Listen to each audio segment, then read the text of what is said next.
Welcome to Tea Transitions, where we explore real stories of change. I'm Rosie. Hi, I'm Farah Baker. How are you? Good. Excuse me. So today we are joined by Maya Cole, who traded the comfort of single family home for the open road in an RV, along with a husband and three cats. From shedding possessions to mastering tiny space living, she'll share the raw highs, the lows, and the cat hair covered realities. So let's pour that tea and dive in. How are you, Maya? Hi, I'm fine, thank you. Good. So, Yeah. welcome to the show. So, let's dive in, and perhaps we can start off by having you to share with us how's this transition. Uh, is this living in an RV a long-term dream, or was it just a sudden lifestyle shift? It's a long-term dream. Mm-hmm. Me myself has Mm-hmm. always been a gypsy at heart. Can't Mm, stay in one spot for live. yeah. So when my husband and I first met, we had discussed about going on the road, get married and then go on the road on a motorcycle. Nice. And, work and family life and kind of we had to put it on hold for a bit, but we Mm-hmm. still travel for his job. Mm, And then when we became empty nesters, we decided, well, this is a good time to do yeah. it. Yeah. But we didn't really like jump in. Sure. Our we watched Nomad Living, Boondocking, Do's and Jones, and especially Bob Wells. He started this movement, this nomad living. So basically, you did your research then We did a lot of of research. For that. research, Yeah. watching videos, watching RVers living full time versus part time, snowbirds, boondocking, Mhm. and so on and so forth. Places to go and apps to download. So it took us about 2 years, maybe. So Mhm. so we decided to just, Go for it. go for it. Okay, let me ask you this then. When you actually decided, right, to trade down as opposed to trading up, your Mm. space, okay, your space, how was that for you personally? Was it difficult? I honestly cannot imagine doing this, getting rid of my I can't do it. I my told you keyboard. so many times. I cannot do it. I can't do it. So how was that for you? At first, it was liberating. That's a good word. It was liberating. It's like a load off your shoulder. Remember, we traveled a lot Yeah. for work. So it was bringing household items from one country to another, and then it's just collecting all this stuff. And I remembered I was vacuuming my one of the Turkish carpets, and then I decided I've had enough. I'm done. I have this huge house that it takes me 24/7 to maintain, garden, and it's just the two of us. Yeah. Yeah. I've had it, and I just want to get rid of it. I just said, get rid of it. Everything, all the carpets and all those things from Turkey or Belgium or Africa, everything. Yeah. So essentially, it's liberating. You went in with a very good mindset, which was okay. I'm ready to get rid of everything. I don't think rather that one can do it otherwise, right? Yeah. It takes both. I just, it's just, I like tiny spaces. My husband's the collector. He collects things. He loves his things. He collects everything. The carpet, the china. I just like small stuff. I collect jewelry. That's what. um. So it was an easy decision for me. Yeah. Do I How? after years No. now, maybe Mhm. a few pieces here and there, but other than that, no. But That's very how about outcome, I would say, right? That's right. Mm. But how about your friends and your family? What's their reaction when you shared with them your plan? My father's, when I told him that, did your husband lose his job? Typical dad. And my late brother said, your houses kept getting smaller and smaller and smaller. What's up with that? Yeah, Maya, what's up with that? I grew up in a flat. So Yeah. I loved small. Space. Yeah. Yeah. My friends were like, oh, no way, we can't do it. No, I still say that. that's telling you we can't do. Right. It's to confine a space, and just from my own personal experience, I cannot share a space like that with my husband. How do you do it with 3 cats on top of it all? 3 cats. The cat saved me. the cats that they saved. That's another episode. It was hard, I have to say.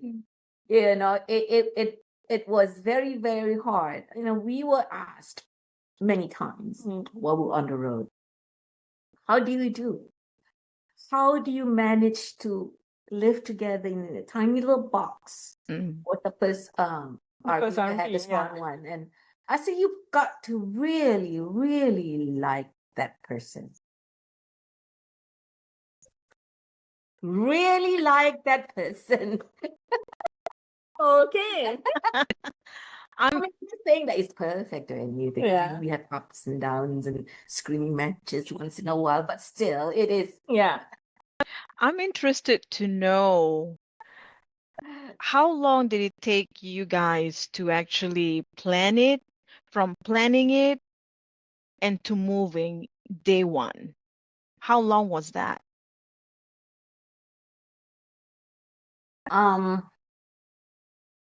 The buying the RV, it started about a year. It was a friend of mine, my late friend Fred. She wanted to visit us here in the States, and she says, let's get in RV and then we travel because I want to see places. And I said, that's a good idea. So we thought of renting one, but we saw how much it costs. So we figured, well, might as well just buy one. It's there. We can use it on the weekends and stuff. And so that's how we started. And we've always loved to camp. We love camping. So she didn't manage to. She didn't.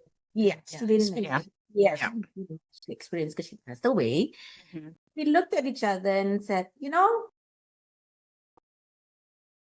why not now? He can work remote. So, and that was the beginning of COVID, I think. Yeah. So this is a good time, I say, so I think looking at it from a different angle, I believe, once you have set your mind to say, all right, this is what we're going to do, and then start planning to sell your house, like having a estate sale. I'm curious now, having recalling back the moment, what you have. How did you decide what stay, what get to be sold, what are the sentimental value that you keep? I mean, are you the type of person who just say, let it go? Or did you pick and choose bits and pieces? I kept a few pieces. I think some thought must have gone into it, right? Right. I just want to know the process. Maintenance gotta go. Everything that required maintenance. Dishes, carpets, everything. Paintings, everything. It had to go. My plants, everything gotta go. Yeah. I remember. I mean, she kept a beautiful house and a beautiful. It was a lot of work. I mean, you went from day to night, basically, listeners. She Went from a big house with a Yeah. big garden to a tiny living space. I mean, literally. Now, when you decided to do that, the first place that you guys ventured out to, where was that? Oh, I see. It was called Jefferson National Forest. Mhm. That was the first one. Where was that? That's Dakota? Virginia. Virginia? Yeah, It Virginia. was in Virginia. Okay. West Virginia. Mm. It's not far from Crabtree Falls. Okay. Yeah, it was our first boondocking. Okay. We wanted to try boondocking. Can you explain what Boondocking is going off the grid? completely Mm. off the grid. No amenities, nothing. So just to clarify this, okay, correct me if I'm wrong. So I know Maya goes to campgrounds. So Mhm. that's not boondocking because then Yeah. that's where the amenities are at. But when she said boondocking, she's like going into the wilderness and just parking. Yeah. Hoping there's a stream somewhere for water. So really, in the US, there's a lot of chances to do that. Oh There are a lot of places to a do. lot of free camping. Mm. Or sometimes they charge you $5 a night or Mm. something like that. So completely off the grid, you and nature and the wildlife. Any other human beings? There sometimes there's a few. You sometimes it's just us. Mm. Sometimes there's a few single or young people starting out, and either some of them do it in their cars, and most of them are very, very, very nice, and we learned a lot from them. We asked questions, because some of them have been doing it for a couple of years, and so, I mean, we share food, we share experiences. It's a lot of fun. We sit around the Aren't you afraid to come across somebody who is completely stranger to you? Have you come across people like that? Scary people? I remember just one time, it was an instance we had pulled off. I don't remember what it was. It's someone who was going to Arizona, or we were leaving Arizona. So we found on this particular app that we have a place in the middle of nowhere. And I mean, it's the desert, the mountains, and so we pulled in. I thought it was just us. So we figured, okay, it's just us. And there was nobody. I mean, for miles, nobody. But then in the middle of the night, we kind of heard, cars revving up and down. So Joe and I, we looked at each other and said, we're leaving first thing in the morning. So we don't take chances. Yeah. You never know. You never know. But we've never been afraid. We've never felt unsafe or. And I believe the word you use is it's a community. Yes, right? it is. It is a community. We've met a lot of very, very, very nice people. Very nice people. They're very helpful. They help guide us to all these apps that you can download or upload, and even there's an app to find a dump station. So you can dump your like that. Yes, your waste, your My natural waste you have to dump. Okay. Yes. So you have Okay. Yeah. I one thing for those curious enough, the state of Georgia, most of their rest stops have dump stations for RVs. Good to know. Because like as if I'm going, hey, and need to do this for some reason. right? Sometimes at rest stops when we're traveling, when we're too tired, we just stay the night at rest stops or Waffle House or what have you. So what how you cook, or let me rephrase that. Give us an idea of the setup of your little RV. Okay, I have a fully functioning bathroom. That's the one thing I told Joe. I want that. I don't want, those kind of bucket, whatever they use. composting toilet. No, Yeah. mine is a fully functioning bathroom. And I have a small, fully functioning kitchen. Yeah. So, with a little dinette and You have a fridge. yes, Yeah. and a fridge, a full fridge, small, but it's a full fridge.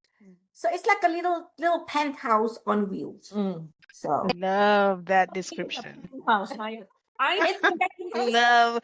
I think it's a studio. What do you think, Rosie? It's a penthouse. It's a studio. I honestly, for the Penthouse. longest time, when I moved here and I have a neighbor that had an old RV on their driveway, I always joke with Bob and say, that's his home in a box. Home in a box. And we laugh about it. Sorry.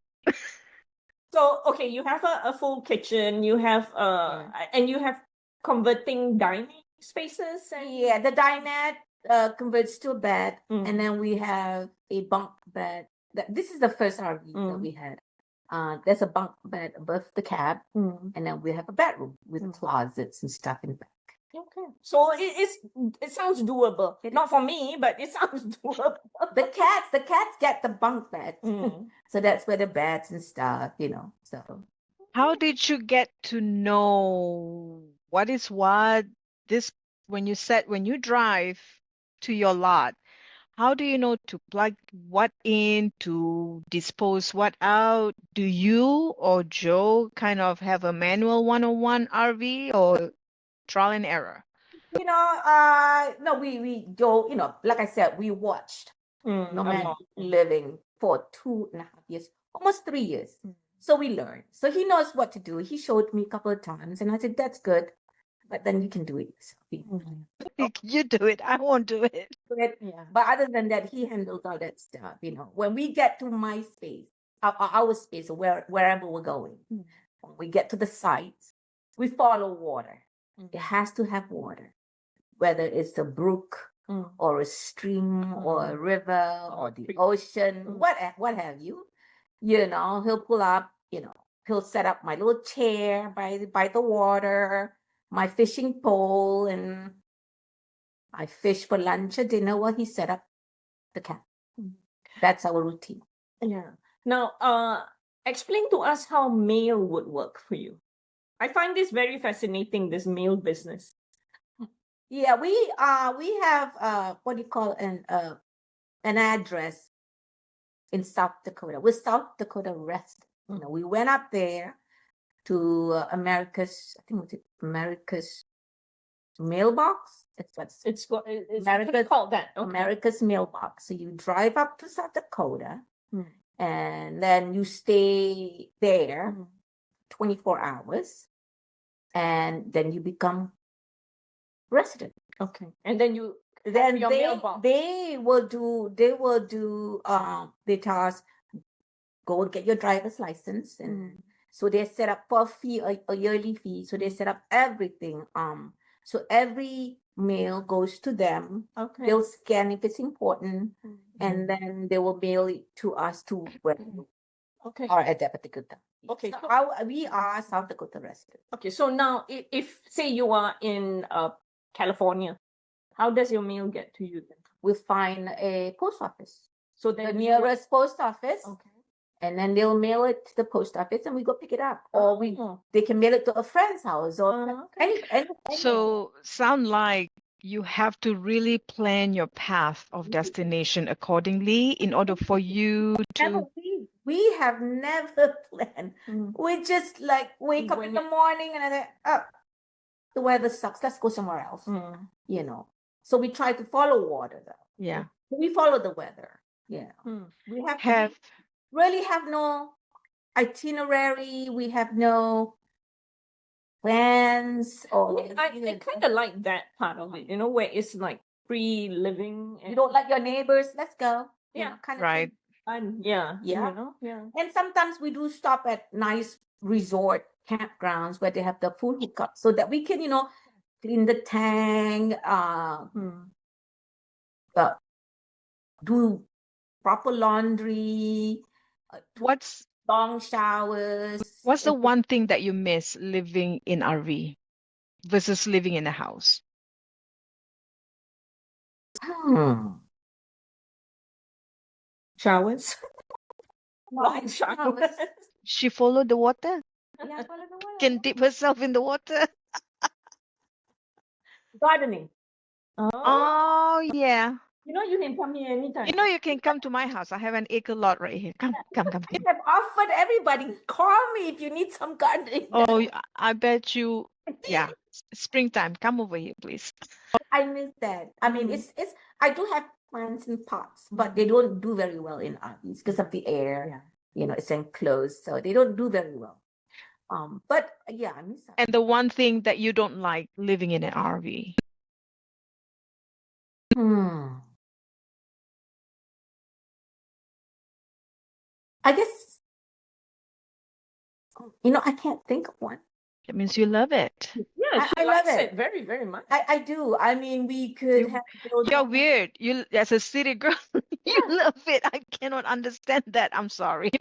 It's to me, it's like I'm sort of living my dream. Yeah. Oh, that's awesome. And it's like I wake up in the morning, have my coffee, be it outside. Yeah. Maybe most of the time it's outside because we follow the weather Mm. Yeah. like now. Mm. But and then it's like, okay, I gotta clean up, and it will take me maybe 15 minutes Mm. Yeah. to clean up, vacuum, what have you. And then that's it. Mm. The rest of the day is mine. Do whatever I want. It sounds like a perfect lifestyle for a retiree. We have met a lot of retirees, but we also have met many, many, many young people. Mm. Yeah, especially young ladies Mm. who does On this, their and they own. love it. Mm. They love it. What? With remote work being so common now, it makes sense, right? Yeah, but I'm still going to ask myself 1,000 and a million question. Mm. Sure. Knowing me, Yeah. with all of my Oh, I do shoes, miss my one- bags. I do miss one thing now. Mm. I do miss What? my friends here. Oh. Oh, I look at the pictures. I do that. I do miss that. but when you are on the road, you're away from the hustle and the bustle. Your view change almost every day. How does your new environment change you? I think I'm more calm, Mm. a lot more comfortable with myself. Mm. Mm-hmm.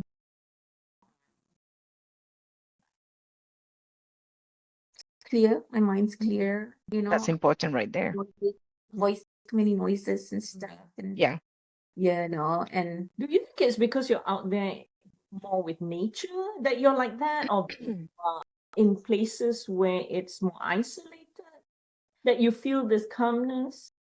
the nature, I think. Nature. I'm an outside person. I've always Mhm. loved doing Yeah. things outside, Mm. Yeah. be it gardening or fishing, or Mm. kayaking, canoe. I'm a nature person. I love to be in nature. It calms me. It soothes me, especially the ocean, Mm. the waves, the sound of waves, Mm. because we do quite a few boondocking on the ocean, by the ocean, free, where they have free oysters to eat, free shellfish.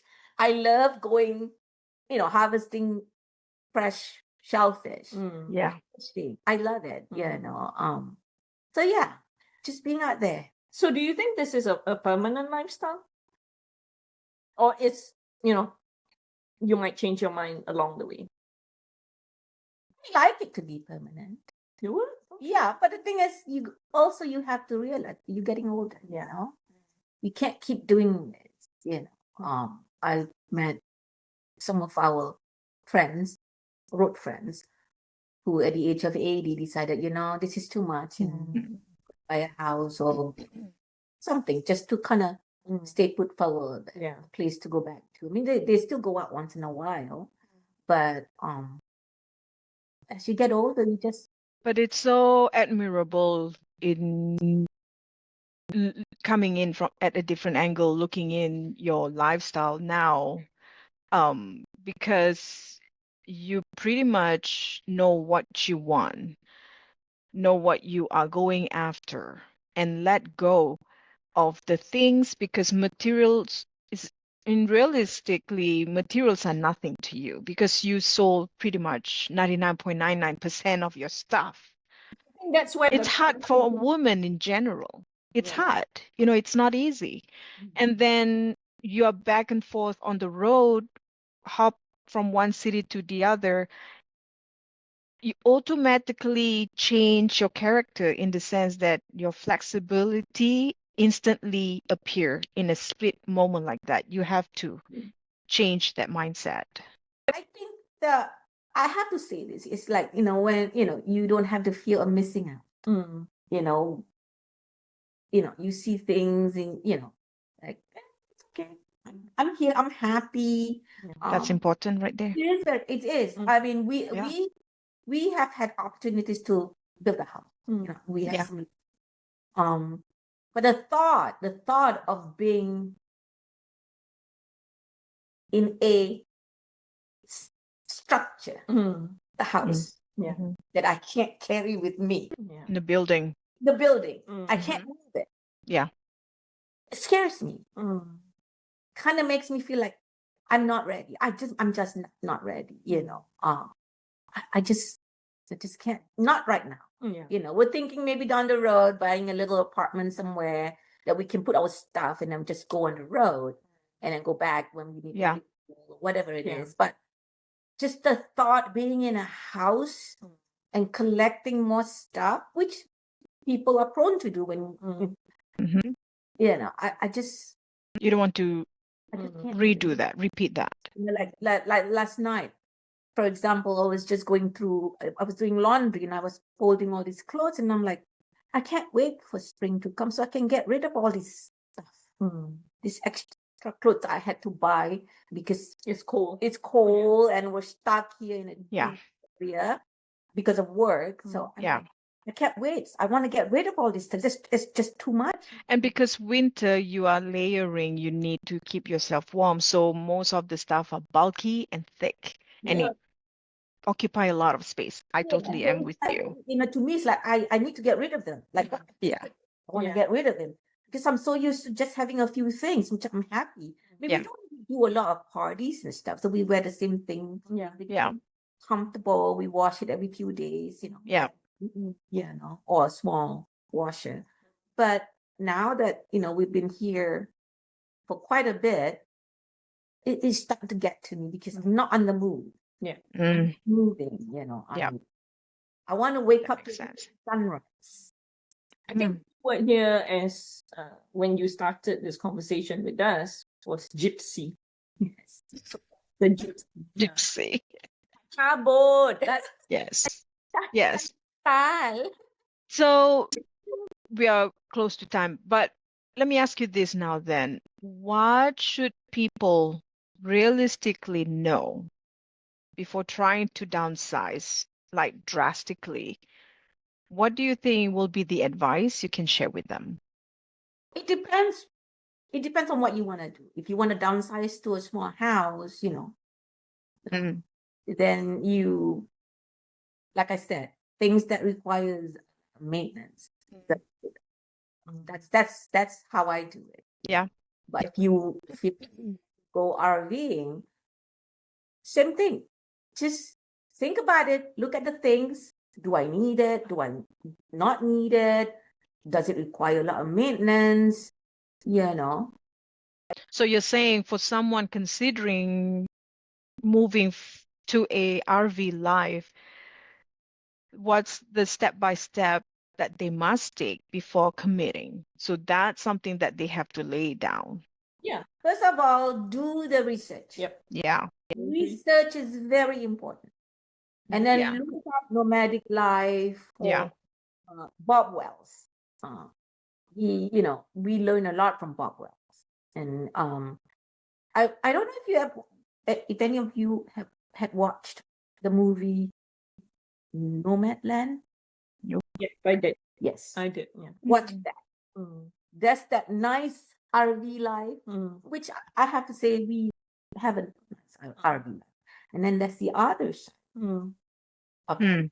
that's what the reason why she did what she did. You know? Mm. So do your research. Learn as much as you can about, being off grid. Mm-hmm. Like Starling and solar panels and there's so many things that you have to Yeah. even put one foot forward to say, yeah. No, before you discard all your I worldly know. possessions, please do your research. Research. That is most important. I'm still watching it. You know what?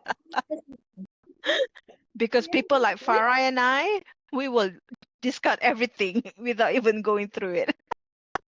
We still watch. We still do our Oh, research. God. And all this coordinates and all that stuff and places that I want. It's like I want to go. I live Mm. hot springs. Mm. So I research free hot springs. They're all over the United States. Beautiful, free. The main thing is He free. is The free. keyword. A keyword is free. So you do your research. You know what you want. Yeah. That once you figure it out, wing it. Yeah. We started winging it, but maybe Wing it. yeah. That's Rosie's middle name. Wing. Mine is Wing it. Either or. So check out the apps. They have the iOverlander, BLM land, which is the free land, and national management, and national forest, and all that stuff. Do that first. Got it. All right. Last question.